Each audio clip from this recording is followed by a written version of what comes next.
So Republicans today checking the two C's, the calendar and the clock. So lawmakers have until Friday, 12 a.m. Eastern, to be very specific, before the money cuts off and a government shutdown. Both the House and the Senate, they have needs. They need to pass a stopgap measure released by House Republicans. That's the legislation the president wants. What's in it? Well, an increase in defense spending by $6 billion, a decrease in domestic spending by $13 billion, more money for immigrations and customs enforcement, and funding for veterans health care. So you're looking here at the holdouts, and there they are. Call them the budget rebels, at least for now. This group right here on your screen not making it easy there in Congress. Everyone on this list seems to be on the fence, except for Congressman Thomas Massie from Kentucky, who says count on him for a firm no. In fact, he's so emphatic about that, he said it's a no unless he gets a lobotomy, or, by the way, a medical procedure that severs connections in the frontal lobes of the brain. Talking tough there. Well, President Donald Trump, for that, calls Massie a grandstander. Here's House Speaker Mike Johnson's response when a reporter asked him if he agrees with the president's assessment. Listen. Do you agree with the president? Should Thomas Massie be primaried for his vote against this? Look, I'm in the incumbent protection program here. That's what I do. Speaker of the House, and you know me and my style and my, the way I do this job. I don't, I bless those who persecute me, right? So Thomas and I have had disagreements, but I consider Thomas Massie a friend. He's a thoughtful guy. I guess he'll tell you he's doing what he thinks is right on this. I just vehemently disagree with his position, but I'll leave it at that. Little Bible quote there. CBS News congressional reporter Taurean Small, part of our CBS team at the Capitol, getting that reaction. Taurean, Speaker Johnson taking the agree to disagree approach. How many votes can he afford to lose here? Yeah, not too many, just two. Remember, Republicans on the House side have about 218 members. That's a slight majority here, considering Democrats hold 214.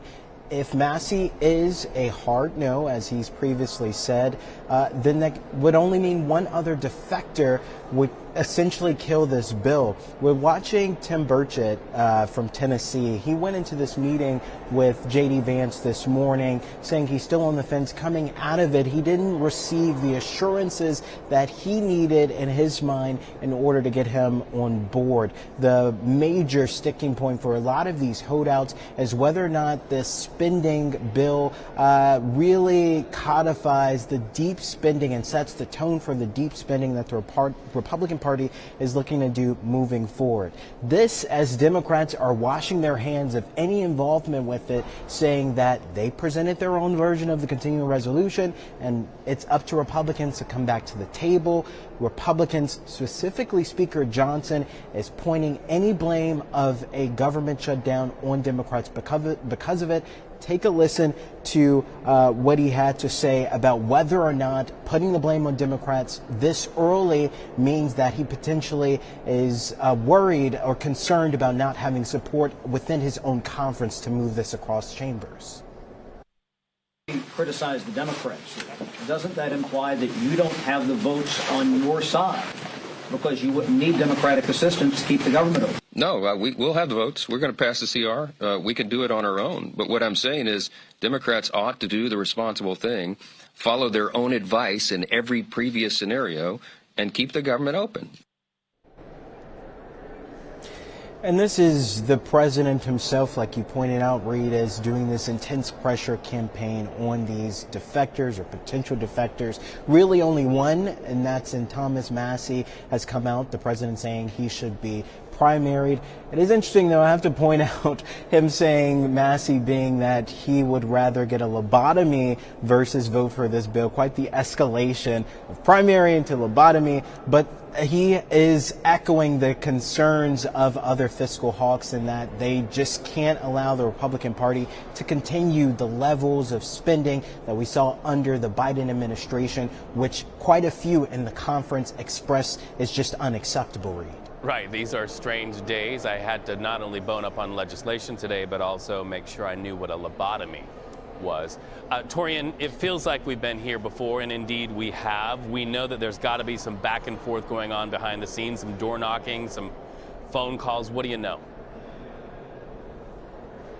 Yeah, so in addition to J.D. Vance, the vice president coming to the Hill this morning to meet with Republican lawmakers during their breakfast, we also know that Donald Trump is making phone calls, talking to these members, looking to win them over. This as Speaker Johnson is also inviting members to his chambers to have these discussions before a vote happens. That vote is set to happen around 4 p.m. this evening, so they're looking to take the temperature to see if those members that we put up on the screen at one point are willing to turn the page and support the president's agenda. Again, Democrats, though, aren't willing to play ball. They presented their own continuing resolution saying this is a stopgap and only this stopgap would be what they agreed to.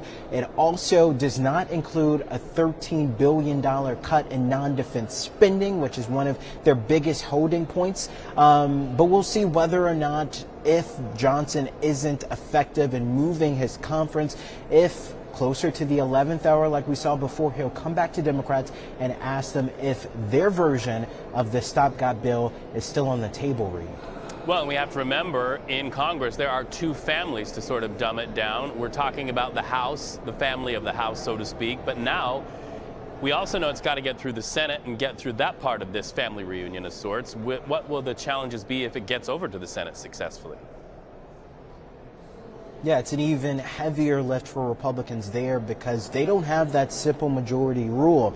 If they get every member in their conference to vote, that's not enough. They have 60 votes that they have to find in order to pass it. Considering they have 53, that means they would have to get a significant number of Democrats on board. And so far, every Democrat in that chamber has said they just can't support it. It's likely this bill will die, and we're either faced with two choices here: a government shutdown on Friday, or a clean continuing resolution that could get bipartisan consensus.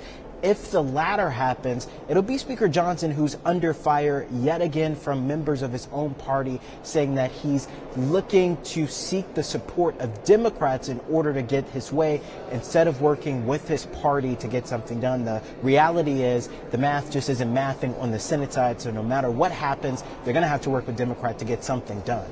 And a Friday deadline to do it at that. From brain science to political science, we know to count on you, Taurean Small, live from Capitol Hill.